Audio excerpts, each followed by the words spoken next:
Greetings, outcasts, freethinkers, narrative questioners, dot connectors, and genuinely open-minded and outright curious inhabitants of whatever realm we exist in at the moment.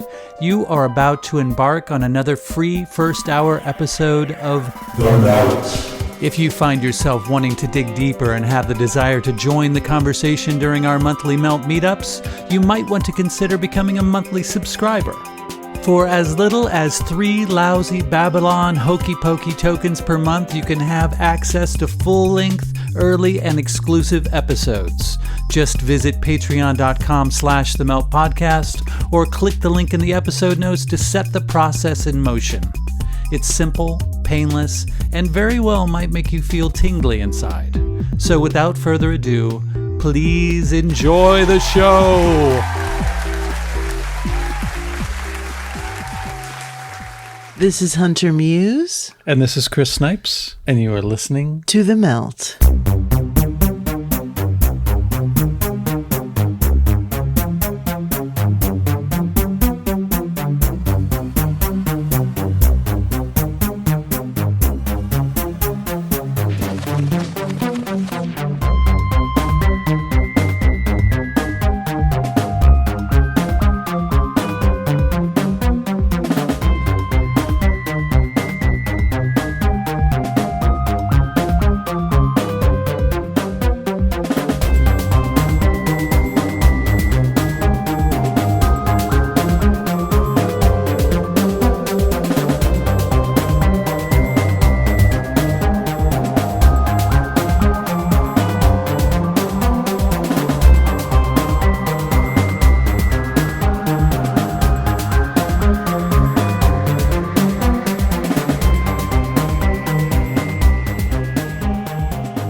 We are led to believe that the CIA's MK-Ultra program closed up shop sometime in the 70s, but it never went anywhere, and instead both became mainstream and went further underground.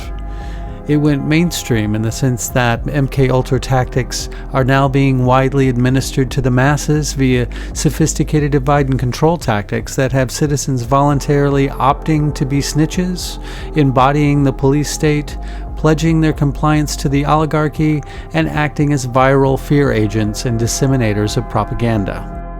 It has gone underground by morphing into much darker programs that involve electronic leashing, biosurveillance, cloning centers, and non-consensual violent and sexual situations. One of today's guests, Ron Allen, hails from a military family whom he suspects inadvertently set him on the path of ongoing experimentation that involves nightly astral abductions that have his handlers capturing his astral body and then transplanting it to a clone that is then forced to engage in violent and sexual acts for the entertainment of high-paying customers who watch from around the world.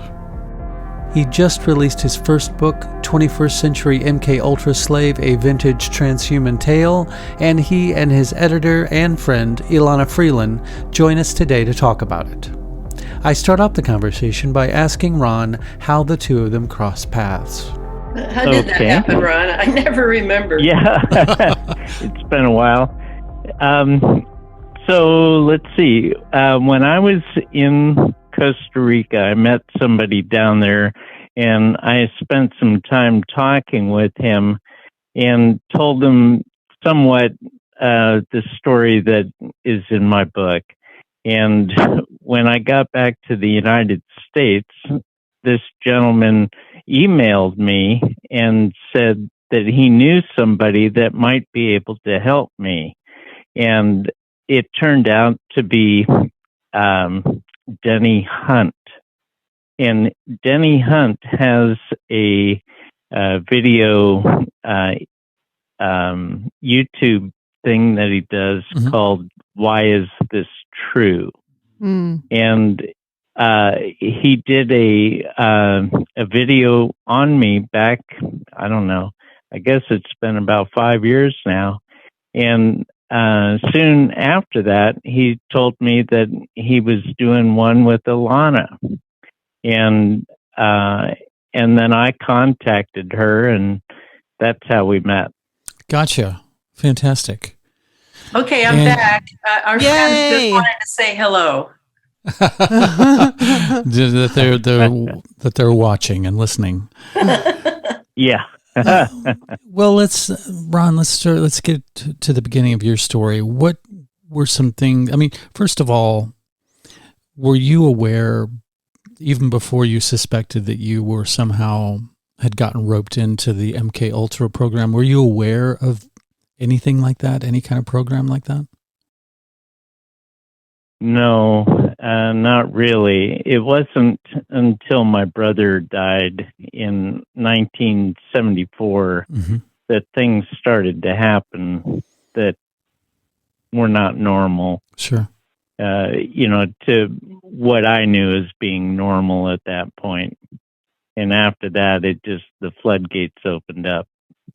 How did that unfold? Well, he died of suicide, and that is a odd area for people to be in, because you don't really leave this earth, this plane proper. You don't ascend or go to another place. You kind of hang out for a while, if not quite a while. But I started having night tremors, when I would lay down, I would not be able to move, and I couldn't open my eyes. I couldn't say anything, but I was awake. Yeah. And paralysis, they call it night paralysis or sleep paralysis. Like sleep paralysis, right? And then I saw a reptilian in a mirror, and this is the middle 70s. Okay, there was I was living in San Francisco, and there was a lot of drug taking back in those days, and it was involved in that. But I'd been down that road many times with psychedelics, and I never had an experience like that before. Yeah. Where it wasn't, I looked at to where I would have been in the mirror, and I wasn't there. There was a reptilian standing there. And I don't know about you, but it wasn't until the 2000s that I started seeing depictions of reptilians. Yeah, exactly. Way back in 1974, I never heard, saw, knew nothing about that. Exactly. I think maybe Land of the Lost was my first view of a reptilian, the television show, the kids' TV show with the Sleestaks. Yeah, the Sleestaks, yeah. They were kind of humanoid, reptilian-looking things, I would imagine. Is that right? Yeah. I would imagine. What year was that? That was 70s. Yeah, probably mid 70s. Oh, 70, was it really? Yeah, oh, wow. 70, probably 75, 76. Yeah, I'll track it down and send you guys a clip. It was a kid's show, like these. I can even think of the theme song in my mind. It's going through my mind, but these kids were on a rafting expedition. They took a wrong turn, went down this waterfall, and they were sent back in time. And there was a bunch of obviously dinosaurs, and Chaka was what would you call? Anyway, this is not. It has nothing to do with what we're here for.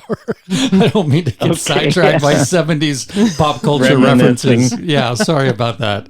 But it sounds like kids programming. Exactly, for sure. Sounds like programming for sure. And it terrified me when I was little. Yes, these reptilian creatures. Yeah, it was nuts. So.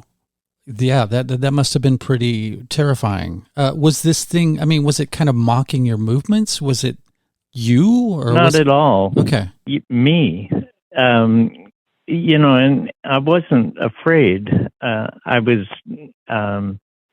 I rocked back on my heels because I had no idea what I was looking at. Sure. It was my size, but it had a big long snout.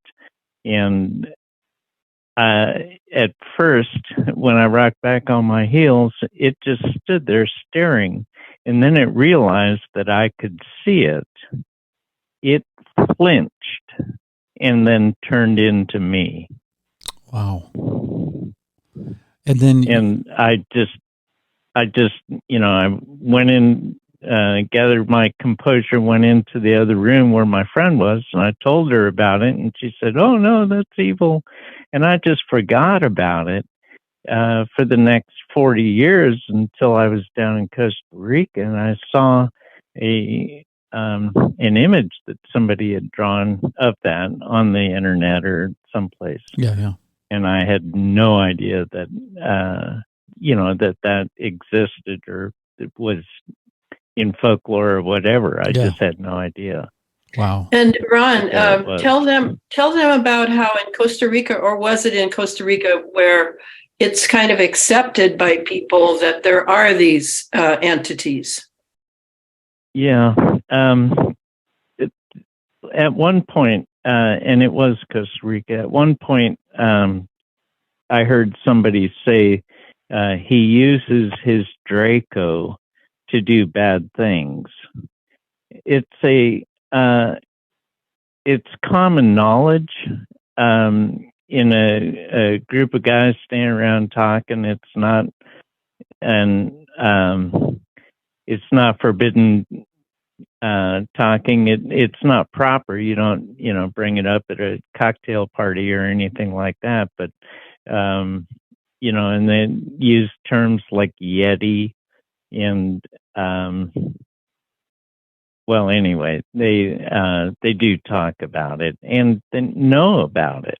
Interesting. And up here, that is not the case at all. It certainly wasn't in my upbringing.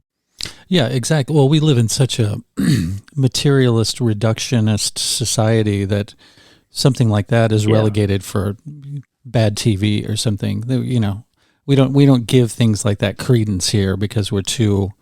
It's not something you can reproduce in a laboratory, or it doesn't make you a more productive citizen to think about things like that. Yeah, and there's more programming here. Yes, exactly. We're much more media, steeped in media. Media images. Yeah, yes. And children would chase you, wouldn't they, Ron? And taunt you about being a Draco. In Costa Rica? Very strange. Anunnaki. Or an Anunnaki is what he said, yeah. Yeah, Anunnaki. Wow. I mean, these are like conspiracy theories here, but exactly. Down there it's sort of some sort of genre. So they could actually, obviously they must have been able to perceive you on that level if they were, taunting you and saying all that stuff. Yeah. And I think that has something to do with the psychic aspect, which I do believe is a CIA tool.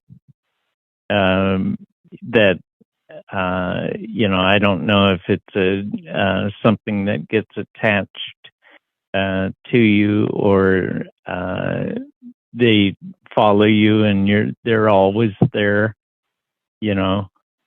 but other people hearing my thoughts and my hearing their thoughts and higher selves and all this other stuff that is not usually part of the human equation. Yeah.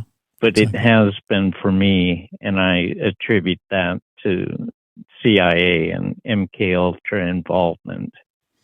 And how do you think that you became involved in this? You mentioned that your father had something to do with the military, right? Navy. Yeah.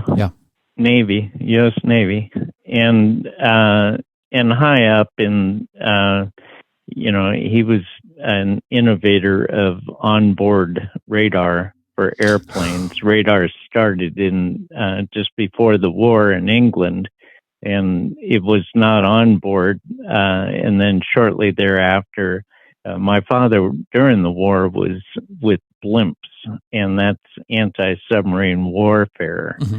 And he was a very smart individual and became a scientist in this field. And Mr. Lockheed called him Mr. Radar, and the Navy just moved him right up, and he went through all the blimps and the modified B-17, modified Super Constellation, the Connie, with the disc up on top, and they were using radomes above, below, and putting them all over the place trying to figure it out. Now they've got the evolution after the E2A, which he wrote the book on. But anyway, this was, 44 is when he went in, and up until mid 70s, he was working in that field. And, it's my understanding that people that want to get advanced in the military and the Navy and science fields like this are approached about their children. Now, whether that actually happened or offhandedly, it just got put into play.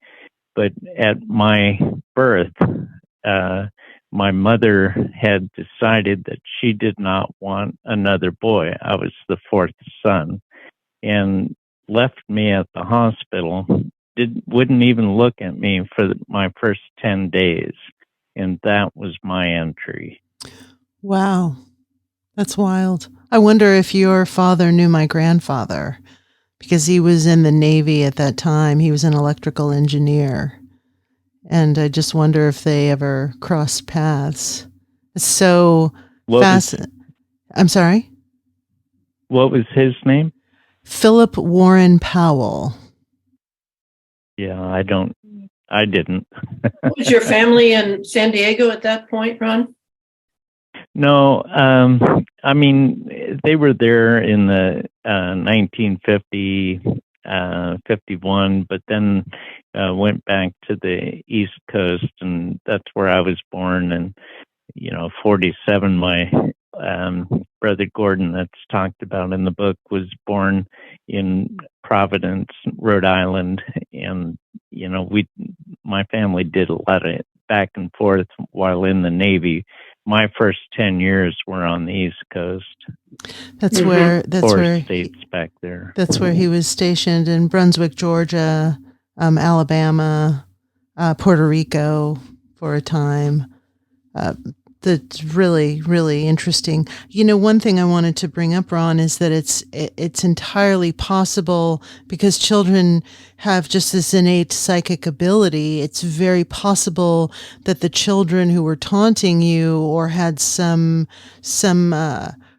weird energy toward you, that psychically they were perceiving something that, maybe the average adult might not see or perceive. Yeah, Ron, was the snake in you at that point? Yeah. Well, that was just before the snake. Mm-hmm. Oh, just before, when you were down in Costa Rica?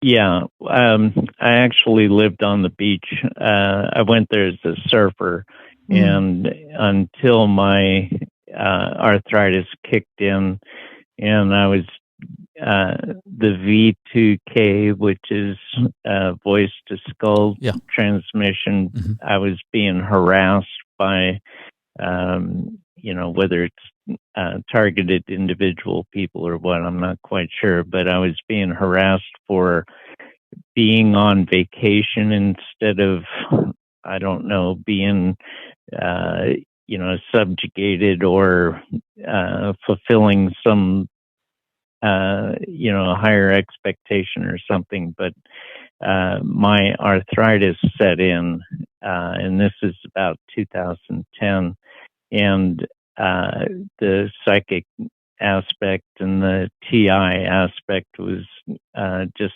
swirling, was getting out of hand.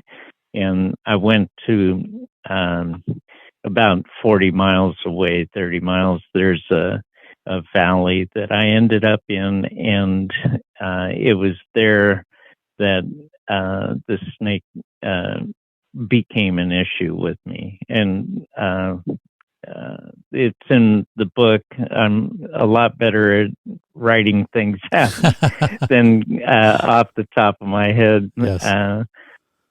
But go ahead. Oh, I was going to say I definitely want to get into the snake, but I want to try and kind of start at the beginning of the origins of all this and work our way to that point, semi-chronologically. But do you think that something occurred in that 10 days that you were at the hospital by yourself that affected you? Oh, yeah. In 2005, in Costa Rica, I was taking a room at a small hotel at the beach, and I had this dream. It was more of a memory dream. It was quite vivid, and there was a doctor at a 1950s panel, like a laboratory panel, and he turned and he looked at me and he said, "Oh no, he's woken up."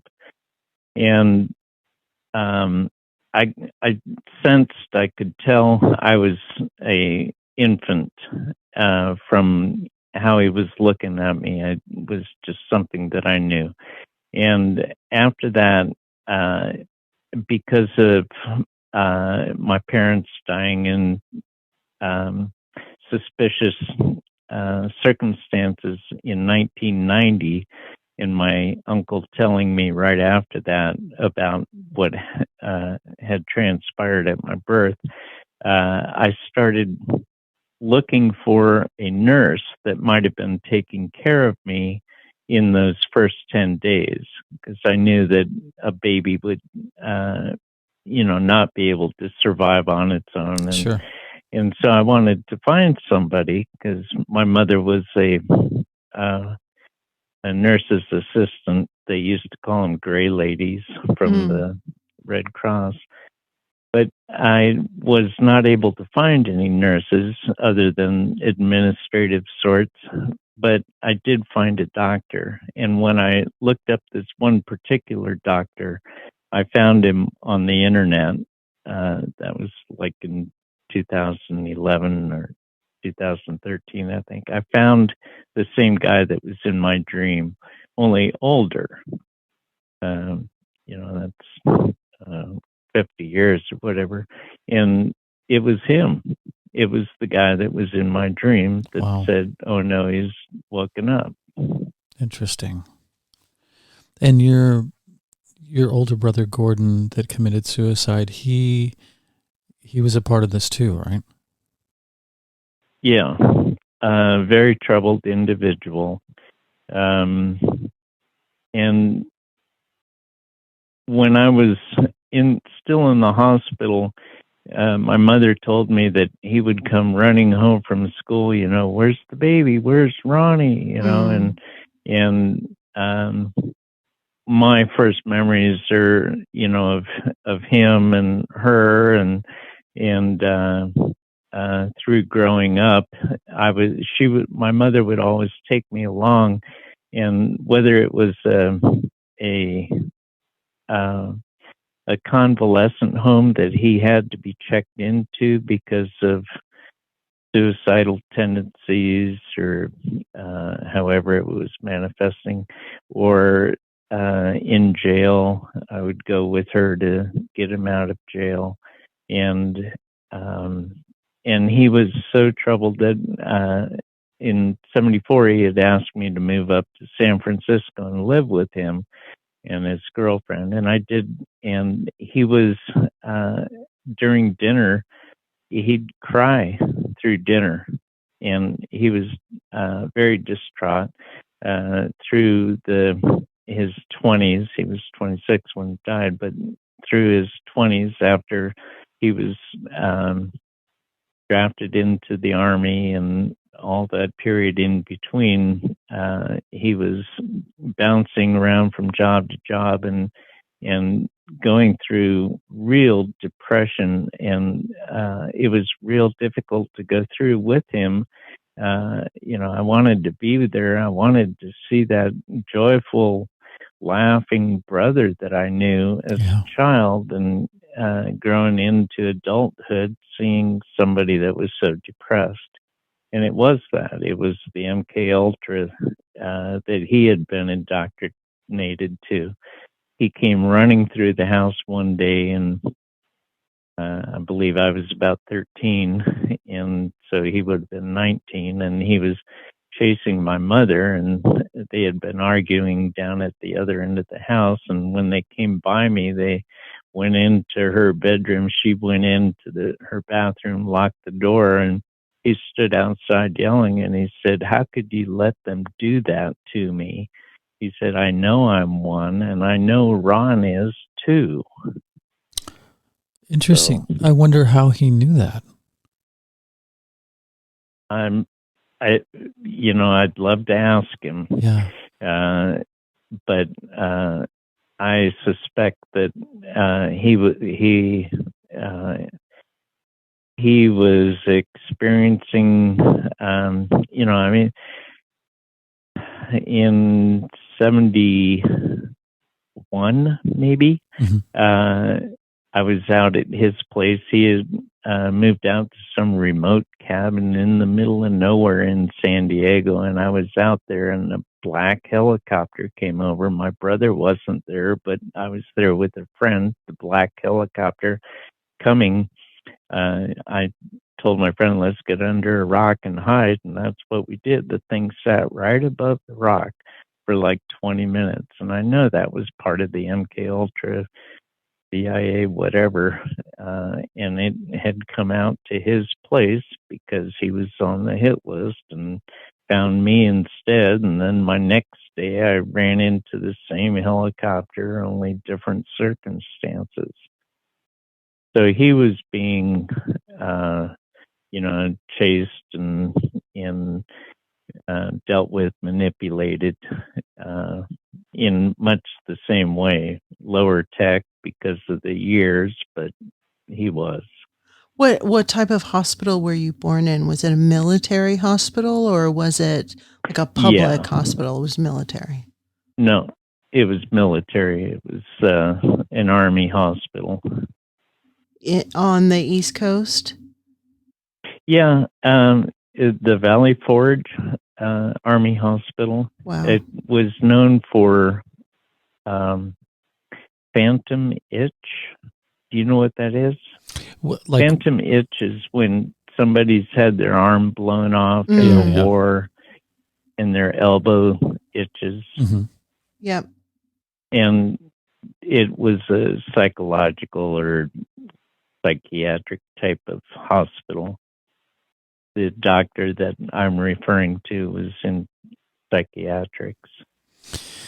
Well, Ron, do you get the impression that this MK Ultra programming or experimentation was something that your parents set in motion, or something that was set in motion opportunistically from you being left at the hospital for 10 days? Well, as I stated before, it's come to my attention that with scientists, and I've heard this from other people, they are either their children are tracked, or they are told that they will take their children to this appointment at this time. Mm-hmm. Ron, can I respond? Sure, please. I'm very familiar with this. I've talked to many MK Ultras, and it is typical in the Cold War that they will approach officers and scientific doctors, researchers, and set it up that for the sake of the country, for the sake of the nation, that they must basically give one of their children or more to research in order for the U.S. to have a victory in the Cold War. So this is so typical.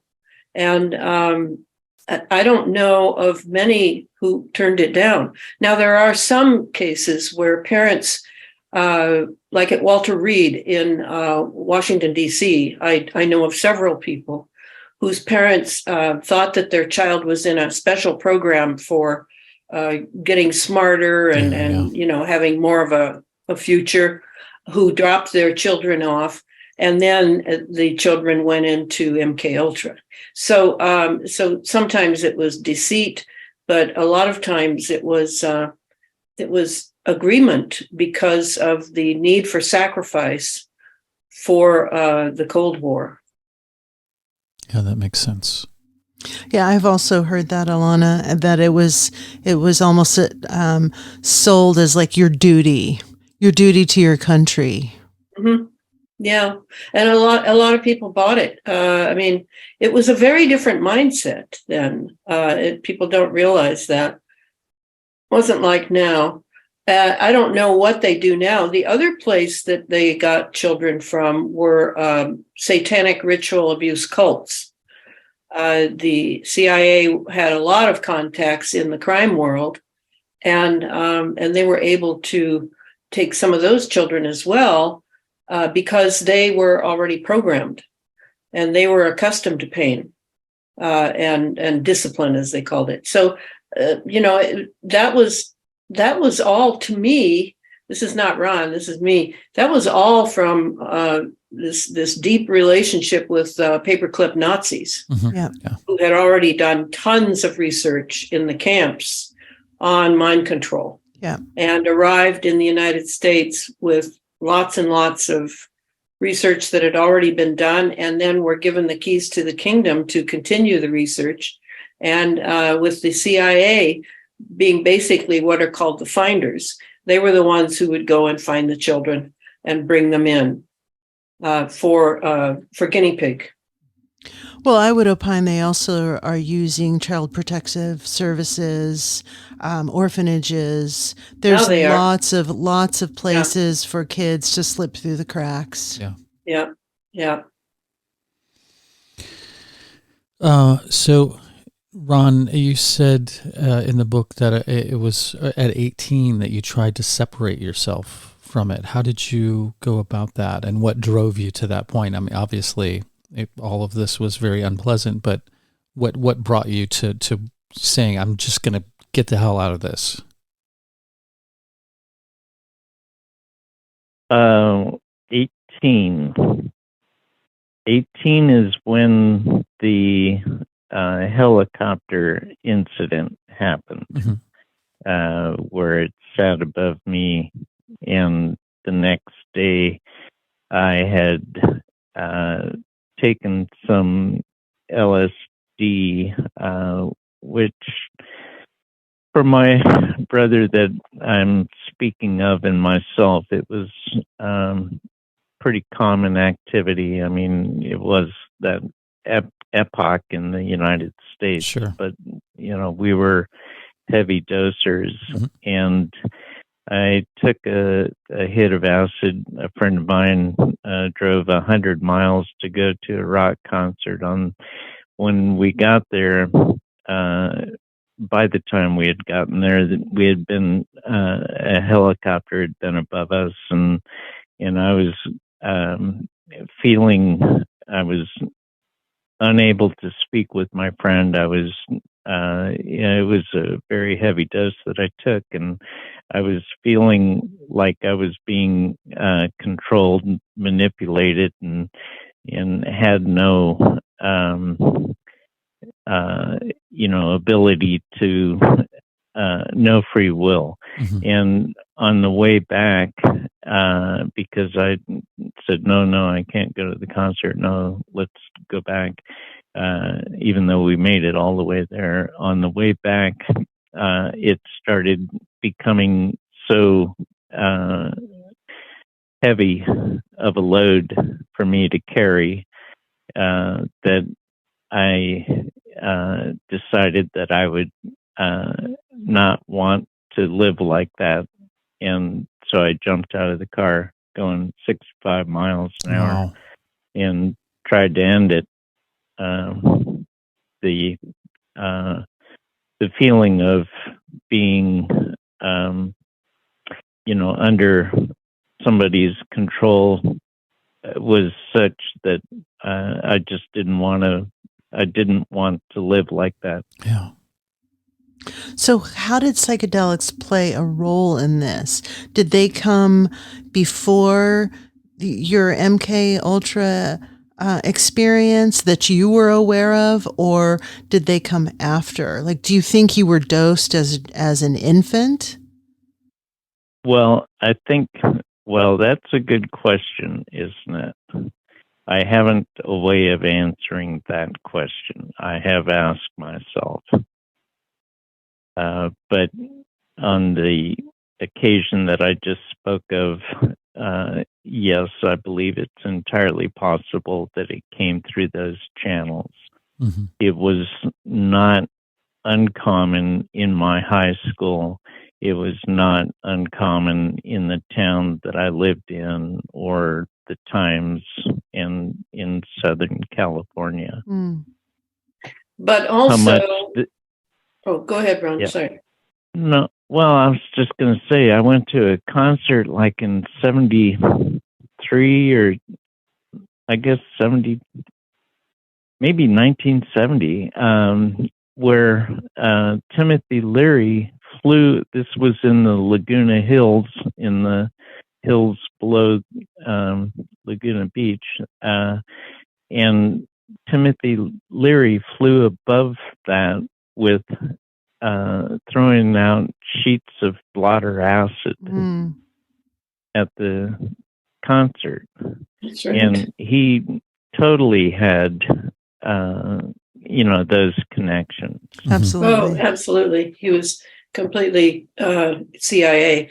What I wanted to add was that I just was on that webinar at MK Ultra, and the woman Anne Diamond, who wrote a little book called My Cold War, she's MK Ultra, and she reminded me that when she was one of the people that was abused with LSD and what's called psychic driving by the psychiatrist Dr. Ewan Cameron in Montreal at McGill University Hospital.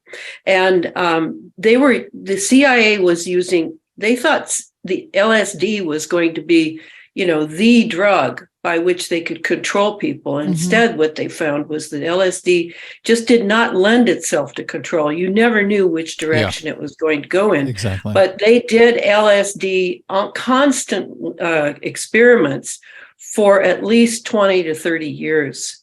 In that period, Ron's talking about early 70s. And it looked like it was just, the CIA pouring this the LSD 25 and whatever out into the streets to control or do research on the 60s generation. But it was also MK Ultra. That would be the first thing that they would try with people who were in the MK Ultra program, was to really find out how far you could go with the LSD. The people who were under psychic driving at McGill were dosed with LSD, heavy doses. We're talking more than 250 milligrams.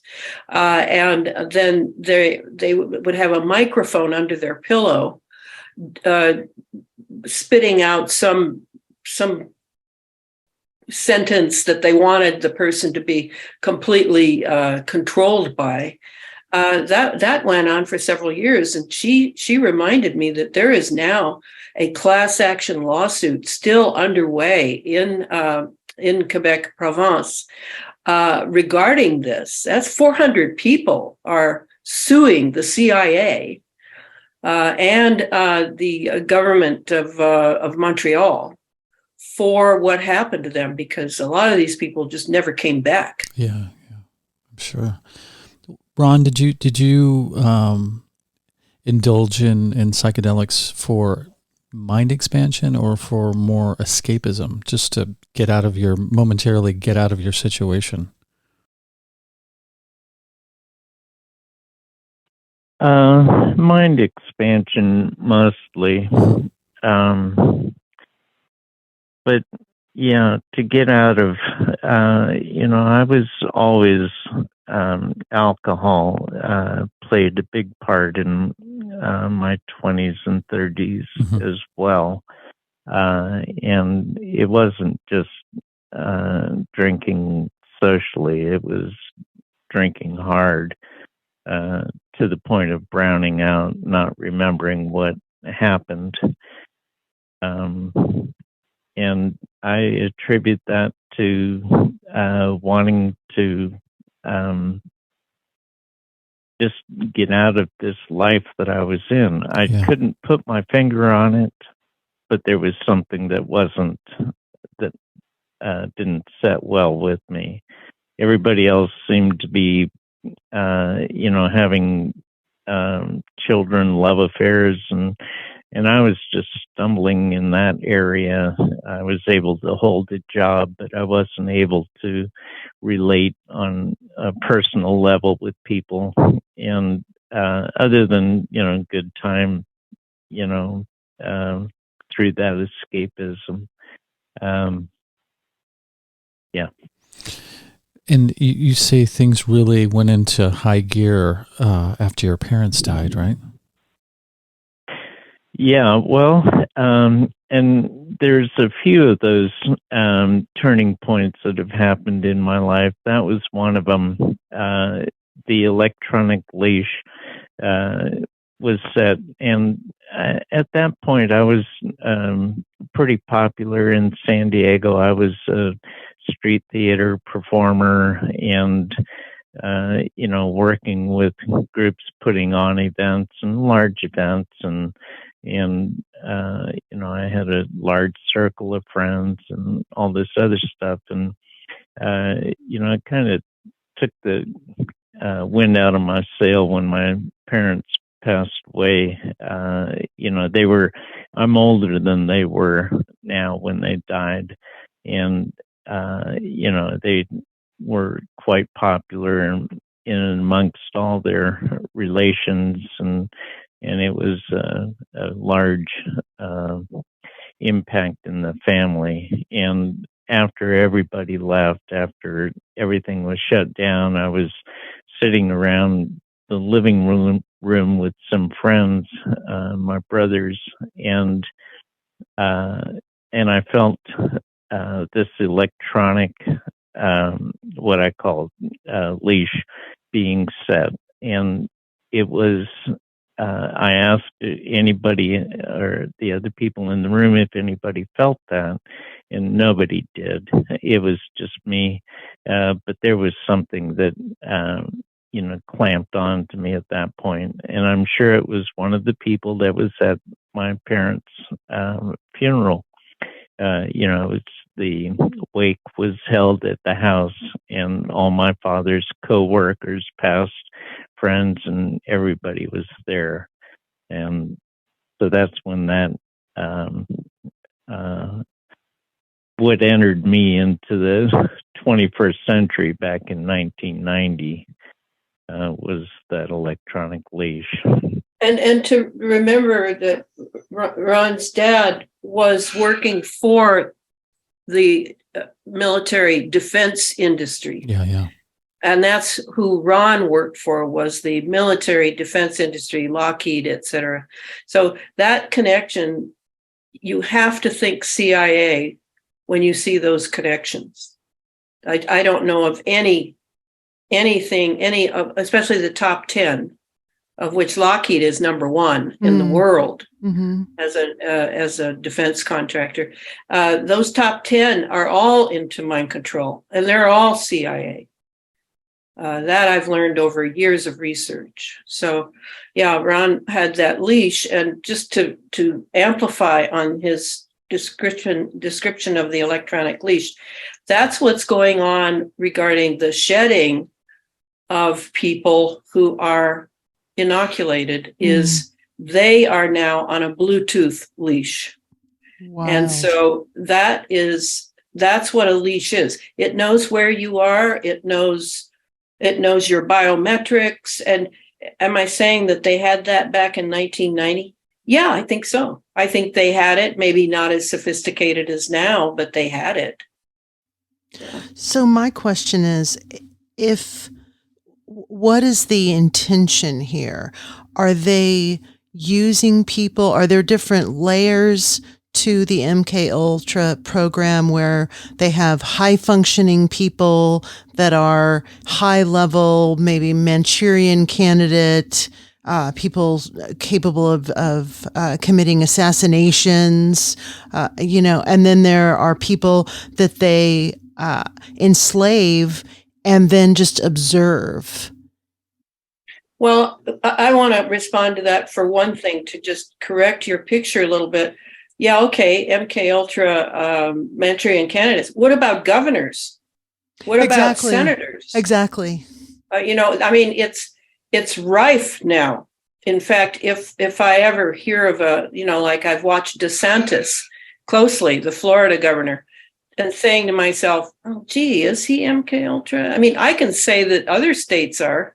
Sure. Yeah, I've watched these guys, and there's a certain thing about the eyes and thing. They're just it is what it is. But yes, there are echelons, and with Ron, that's something he and I talked about when we were working on the book. And I kept saying it to him. This working for Lockheed, and I hear what you were doing for them. But I just have this feeling there was something else going on. But Ron, last I checked with you, Ron, he doesn't really remember other than what we wrote in the book, that he worked in this department and he had these functions that he did and da da da da da. But there were clues all the way through, that, such as the what's the word I want, the backlash of his fellow employees toward him, just certain things, and he'd have to go on a trip, and then he'd come back. There's just a lot of detail missing there, right? And knowing that his dad worked for a defense contractor, and knowing that Ron worked, Lockheed Martin is like Satan or something. It's the worst. In mind control and every other thing. So I'm still not satisfied that we plumbed the depths of that. But, Ron has remembered a lot over the years just by paying attention. And I think all MK Ultras have to go through that. What was your role, Ron, with Lockheed? Well, I worked at a rocket engine manufacturer, and most of the satellites were being put up from the 70s to the 90s. Were using the engines of the company that I worked for, and Lockheed was our biggest customer. I did all the Mars missions, the deep space, the exploratory missions, as well as the bread and butter communications, as well as some of the military that would arrive in the middle of the night in an unmarked van and pick up whatever and take it away. In Lockheed Martin, I was working with this company when Columbine happened. And if you remember, that was a pretty traumatic we had shooters at schools before that, but Columbine kind of put that whole activity on the map. And that was done in a town where all the people that I worked for at Lockheed lived in that town. Mm-hmm. And some of the people that I worked with committed suicide because their children were in that deaths, in the killing, in the so on. And it had a huge impact. And that's mind control. Absolutely. Oh, yeah. And yeah. And, you know, the weapons they use, so on and so forth. It just, you know, this whole thing when you walk down the street today and you see half the people are wearing masks and everybody is programmed from Fauci or the news or whatever to be in a state of fear. And that's an outbranch of MK Ultra. You know, they started with a bunch of mice, and then they move up to, you know, a bunch of people that don't have close associations, and then they go into hospitals and prisons and try it out there, and then pretty soon they're trying it out on towns, and now it's the whole world that they're. I think we lost him. Yeah, well, maybe he'll be back. I wanted to say, did you notice when he's describing the job, how much like the secret space program that sounds? Absolutely. It was all, and that had started up, that started up with Wernher von Braun, the secret space program. So it was well underway. But Ron has no memories of that, of what he really did. But I can feel it. I can feel there was something else. Yeah. But, you know, there's no use prodding and you know, it either comes or it doesn't. Sure.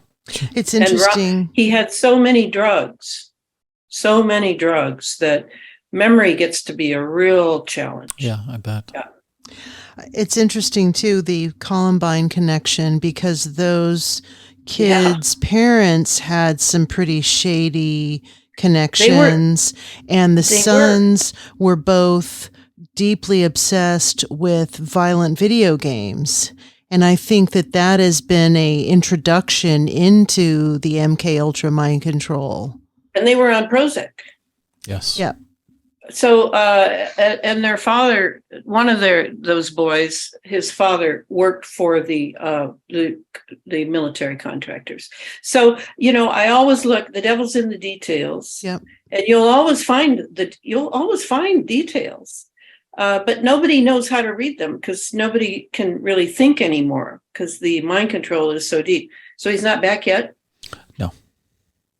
Nope. I'm waiting for an email. Maybe I will email him and see what's happening on his end.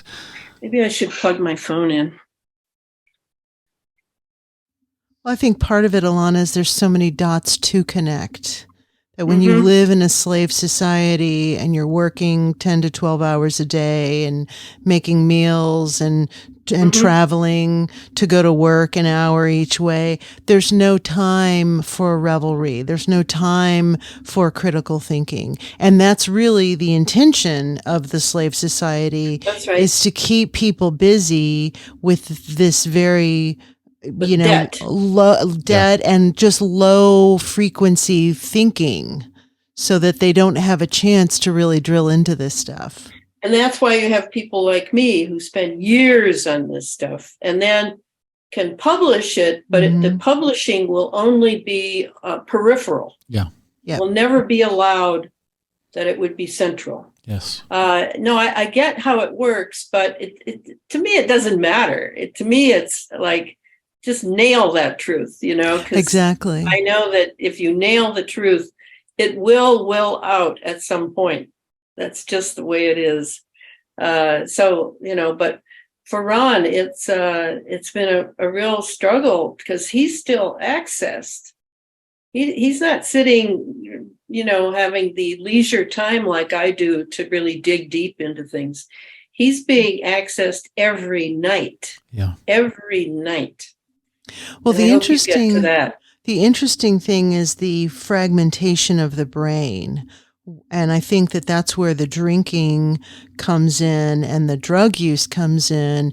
It's your brain is trying to reconcile this bifurcation and it's trying to survive. And sometimes the way to do that is to disassociate with drugs and alcohol. Because yeah, but I wouldn't look at it that way. You're acting like he has a choice. Mm-hmm. Right. And MK Ultra has no choice.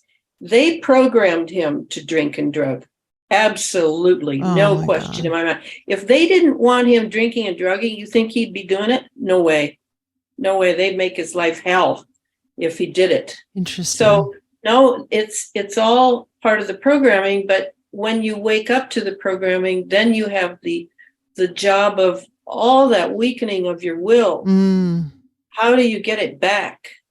It's really hard, really hard. Yeah. I admire the fact that he hasn't given up, because it sounds like utter hell. It is unbelievable. Yeah. I mean, when I first read his manuscript, that's what I thought was, my God, this is the first male MK Ultra whom I've ever heard of, who's written something. I was just thrilled, and I knew immediately it had to be published. Mm-hmm. Yeah, I'm so glad that it was. It's such a pertinent story, and what you were saying earlier about there being different levels of MK Ultra, Ron seems to definitely fall in the active experiment level. Like it seems like they're just poking and prodding and seeing what happens and watching the results. Well, yeah, and I think that Gordon, his brother, was the real one they wanted. Mm-hmm. And then when Gordon checked out, then they sort of took Ron and let him go. They put a leash on him, but then, as you'll find out, he then was able to go to, down to South and Central America, and sort of lose himself for a while. Yeah. And meanwhile, they just kept track of him. No, it seems like, that's just my theory. I mean, I've been through about a dozen of these folks in figuring out. They've got memories, but they haven't figured it out. And once you see that the CIA always follows certain patterns, then, you're not lost with a lot of detail, because they will follow a pattern for different people. And that's kind of what, and I knowing what they do with Ron now, that's something that they prepped him for, I'm sure. And,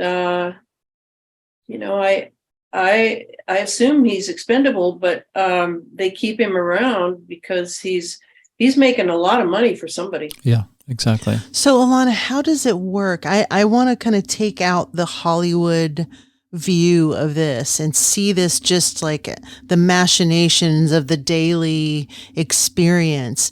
Do you see this as there's a scientist in a room that is actually, pulling the levers, or is this something that's more an algorithm that's more computer based? Like how do you perceive that they are actually controlling him? Generally speaking, they want to move everything to an algorithm. Generally speaking, they want an AI on all of it.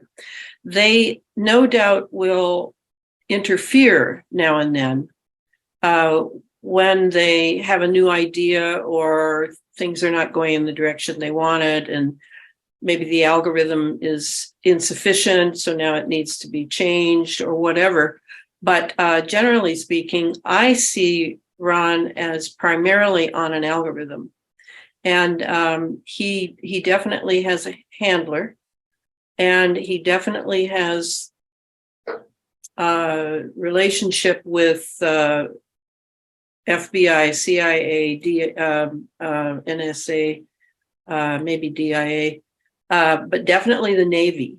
Definitely the Navy. And truthfully, I find the Navy the most culpable of all the branches of the military. But they all scratch each other's backs too. Yeah, sure. But the Navy, I don't know if you know this, but they are generally considered the elite branch. Because the oldest families, because of when we were on the high seas, right? It's the oldest branch. And it's from very elite families generally. But they tend to be the most ruthless. My father was a scientist in Navy intelligence, so I know what it did to him. And with Ron, I mean, one thing someone said to me was, an MK Ultra said, "I just don't understand why he doesn't resist." And I said, "Well, yeah, but if he resists, where's he going to go? Yeah. I mean, what's he going to do?" Sure. Right. Because they know that, when he comes to visit me and we're talking about the book, I know that I'm in a three-way conversation. Yeah, exactly. Right. At least They're 3 ways. listening, and Yeah. it just goes with the territory, and it doesn't scare me because I'm doing something that if they didn't want me to do it, then I'm sure they would let me know. Sure. In one way or another. But they know everything. I mean, it's really awful. It irritates me over and over because, there's no free will. And Ron? that's what they want for everybody. Yeah, exactly. Well, it's what we signed off on with the Patriot Act. Exactly. Ron? Yeah, Americans have really slept through too much, and it's too late now for going back. Are you there, Ron? Ron? Hello. Hi. There you are. There you are. Welcome back.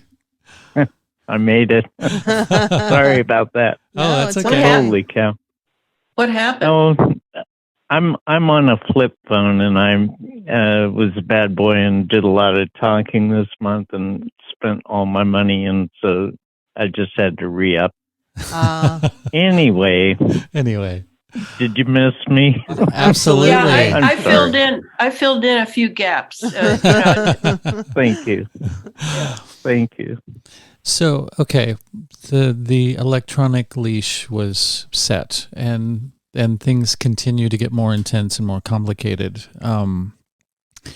Things having to do with consciousness transfer and cloning, and I don't know if all of that stuff starts to come into play before the snake enters you, or whether the snake happens first.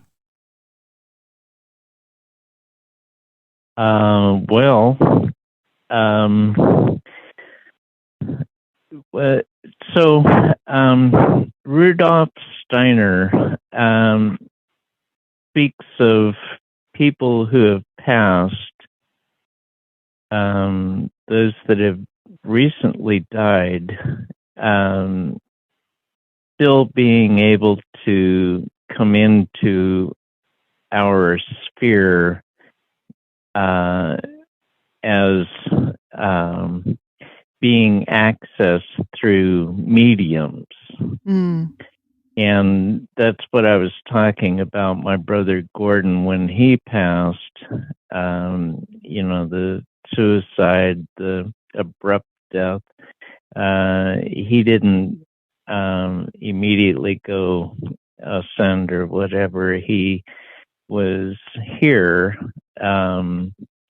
unseen, but here.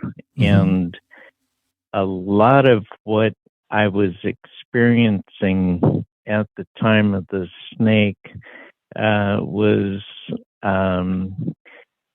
had a component of people who had passed. And again, it's part of this psychic thing that comes through via the CIA. The phone will stop ringing in a second. and it's connected to what I experienced and still do. I know that component is there. The snake, the reptilian aspect, and this psychic are all interwoven in my experience. I haven't seen any of the reptilian aspect. I feel the snake occasionally, and I hear this chatter among people who have passed. I saw not more than it was less than 5 years ago. I saw a cat jump off of a chair in the corner of my eye, but I knew the cat. I knew the color. I knew that I was sitting where it used to sit. And it had passed years before. So I have that, and I believe that's, these people that are playing God, this CIA cult has the technological ability to connect, same as back 100 years ago, Rudolf Steiner talking about people would get murdered so that they could access the afterlife through those people, and vice versa, that they could be come in and create mayhem here, and it's through us that they do that. This is an interplay that is happening, and that's part of my experience. God bless you, Ron. Seriously, I am so grateful for your time and your energy and your efforts. And I have no belief that I'm ever going to be able to wake anybody up other than myself. And what these conversations do is like taking a ice bath. It really does wake me up. And I just thank you so much for that. I thank you for your time, Elana. It has been wonderful. Yes. And I'm getting to that. Okay. And we are definitely in your corner, Ron, for sure. If you ever find yourself driving through Kansas, you always have a place to stay here. So I'll save our terrific. Thank you. I'll save our lead room for you. Exactly. You can stay in our Faraday cage. All right. And I would like to remind everybody about Ron's book, 21st Century MK Ultra Slave. It's incredible, a fantastic read. And I want to remind people that last I checked, the CIA does not pay all of its guinea pigs anything for anything ever. And please support Ron. Yes, absolutely. This money counts a lot for him. Where would be the best place to get that book?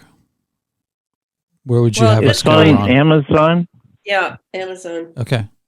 So pay the devil and you get some of that too, hopefully. I know. Yeah. You need to sell it directly off your website. You don't have a website, Ron, but Elana, you could sell it off of yours. One day, yeah, absolutely. Okay, well, I will have all of the pertinent links in the episode notes where you guys can go and you can find the book and you can find Elana's work. And I mean, you do have no web presence to speak of, do you, except for this book, Ron? Correct. Okay, good. Stay off of it. It's called a web for a reason. You're not missing anything. Yeah. But we will use it to promote your story. I have been on the computer since 1980. Yes. I had my first email address in 1991. Wow. And I'm still going strong with it. Yeah. So Awesome. I've created a lot of websites, and mine will be coming. Cool. Good. Fantastic. Well, let us know, and we'll certainly promote it for sure. Thank Ron, you. thank you so much for your bravery and coming out with this. I'm sure it can inevitably help a lot of people who are maybe thinking that they're crazy or that they're alone and experiencing things like this. And your story, I'm sure, will help bring those people to some sort of peace, knowing that there's somebody else out there going through this. So it's so important that you've done this, and congrats to you. Exactly. And Elana, you're a force of nature. Thank you so much. Yeah. We absolutely love you. Thank you. And I want to invite all the male MK Ultras out there to please write your story. Please. Yes, absolutely. Yes. We need to know what happened to you. And it's amazing to me that there aren't more, really. Yeah, I know that they're out there. Yeah, they're out there being quiet.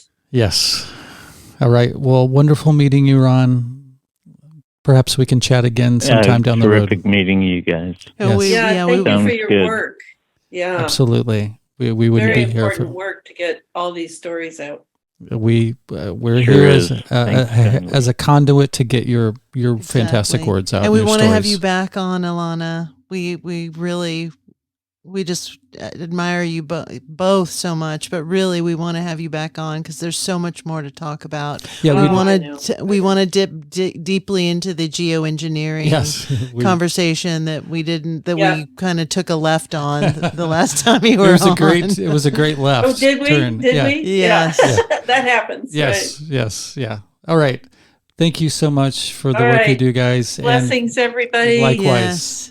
And Sleep well. We'll Take talk to care you down all. the road. Yes. You sleep well, Ron.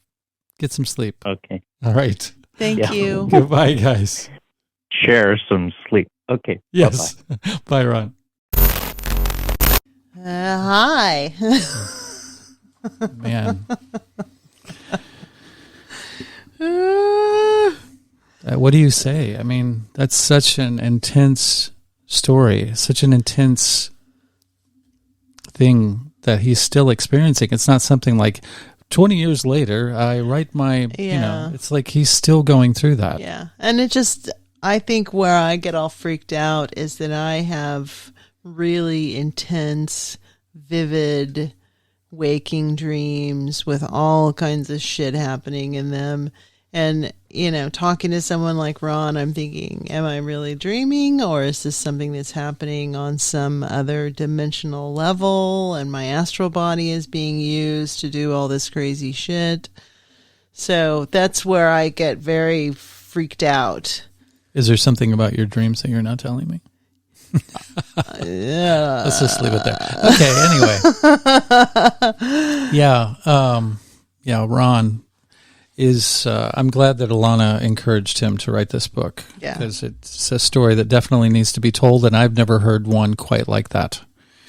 Yeah, I mean, Kathy O'Brien's story is so deep and entrenched and so much controversy and, public figures and, there's so much going on there that's a mind fuck. Mm-hmm. This takes that mind fuck and turns it on its ear. There was a Westworld kind of element too of these clones and people observing these elites, and I hate to use that term, these predators observing this action and watching these things go on. Yeah, that's the thing too with a lot of MK Ultra stuff. It's usually it doesn't seem like he's sharing his space. He has no privacy. He has no, after he goes to sleep, free will. So that's an aspect that I've never quite heard in MK Ultra before. Usually it's a very solo adventure, but there's a lot of moving parts involved, and obviously from what he says, people can tune in to his suffering and watch this freak show that has him as the main star, and he has no choice in the matter. Well, he's the main star in his story. Who knows how many versions of this are happening with how many other people, thousands, hundreds, million, who knows? Yeah. One thing that kind of popped into my head when he was talking was I was thinking of Marilyn Monroe, and when I guess there was some reel-to-reel videos or some films of her having sex with various people in Hollywood, and I was thinking, wow, 60, 70 years ago, that's the way a lot of this shit was happening, is that they were still using mind control and they were still using this type of behavior, but the technology wasn't necessarily there. It was actually like a film that was being taken and then shared among people. Now, because we have this grid that people are tuning into, now you can do that around the world, and you never have to have any hand-to-hand handing something over to someone, a videotape or something like that. Yeah. Exactly. That's the thing with Ron's story too that's unique, is that he was born I believe in 1954, so the technology has gone through so many changes. Like it's and he, as we said in the chat, that he seems to be the subject of an ongoing experiment. So who knows how many new technologies have rolled out since he's... Exactly. Yeah. So he's like the MK Ultra elder statesman. Yeah. And maybe he's one of these devices that have been used for 60 years. Yeah. For all he knows, for all we know. I totally admire his optimism, though. I just don't know how I would cope with that. That's just so intense every night. Oh my God! Pretty much all night. So freaky when you started to ask him about voices, and then we heard a voice in the background. Yeah, exactly. Oh my God, that freaked me out. Like, are you safe, Ron? And when his phone went out during part of the conversation, I was like, Ron? I emailed him, Ron, are you okay? Oh God. And he was okay. In the second hour, we talked about the electronic leash. We talked about consciousness transfer and cloning. Many of the acts that he remembers committing when he was under the effect of being disembodied in his clone. Yep, the snake and the reptilian aspect, and how they are connected with sexual experiences. Where the astral and physical overlap.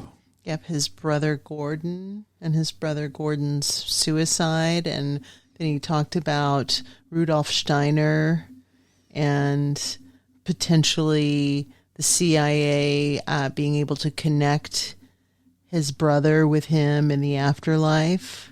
That was a trippy... we could do a whole show about that. Don't even get me started, girlfriend. Listen. The voyeuristic aspect of this whole experiment. The sentient world simulation.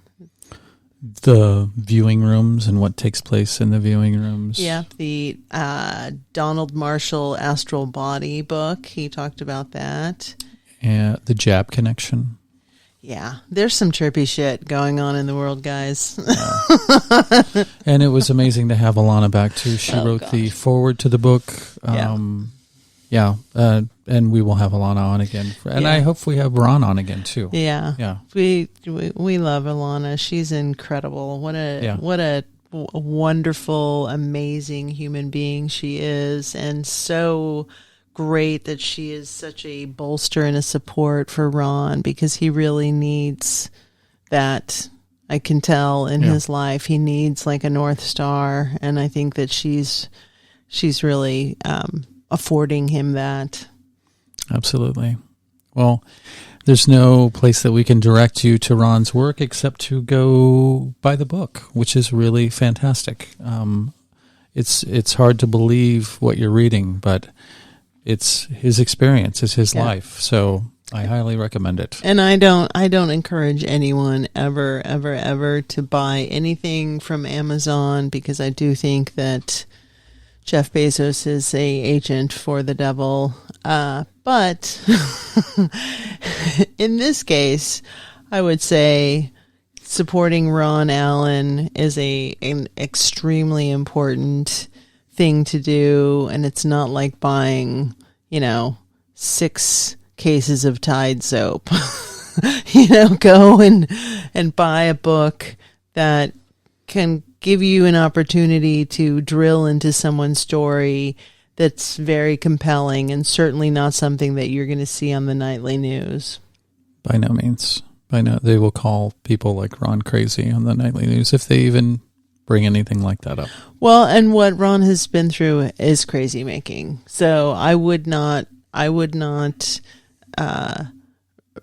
fault him at all if he was mad, because he has every right to be mad, because Absolutely. He's been through some mad shit. It's not just like the experiences in and of themselves are absolutely maddening and such a total and complete mindfuck, but the fact that it robs him of any good REM sleep that he gets. I can't imagine what the level of exhaustion that he must exist under most of his life.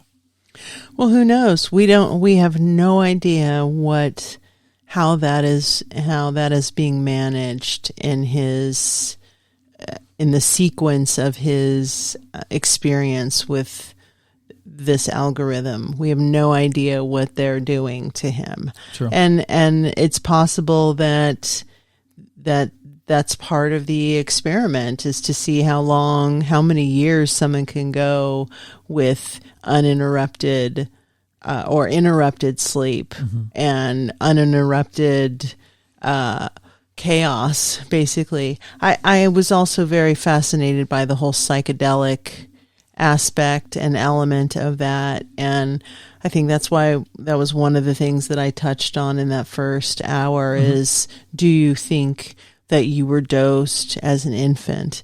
Because it seems very likely and possible that those things are introduced from the time someone doesn't have kind of their consciousness completely formulated into like a set reality. And there's much more of the drug use in the book than we talked about. But I was also going to ask about generational, like, did he feel that either of his parents were subject to any sort of MK Ultra stuff? And if anyone were a candidate, I would say that it was his mother, because she, I guess, was prone to fits of rage and pounded his brother at one point. Not Gordon, but I think another one of his brothers. Yeah.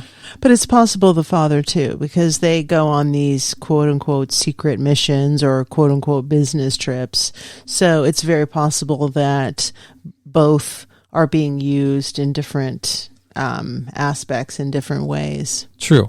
But from what I ascertained from his father from the book, it seemed like he was at least, able to compose himself a lot more gracefully than his mother was at times. Right. So and maybe that's how they did it, is Perhaps. that the dad went off and they did whatever the fuck they did to the dad, and then he was able to take the programming.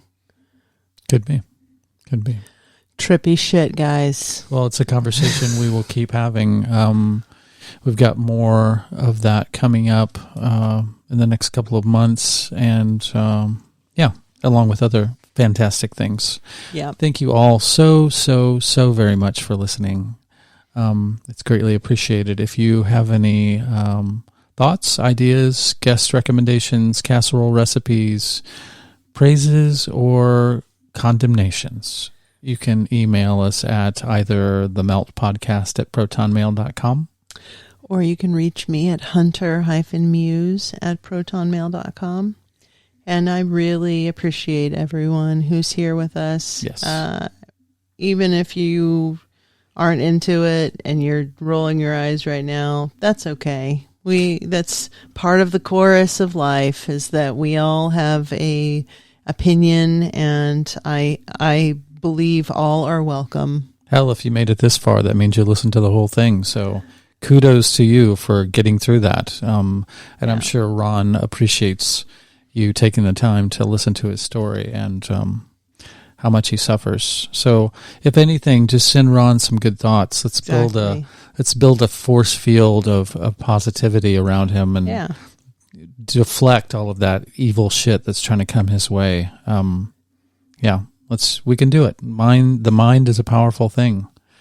Let's project out to Ron and give him our love and the support that he needs. And it can't hurt, right? And let's hope that Ron doesn't choke anyone else out. That was super fucking dark. I'm just trying to make you laugh.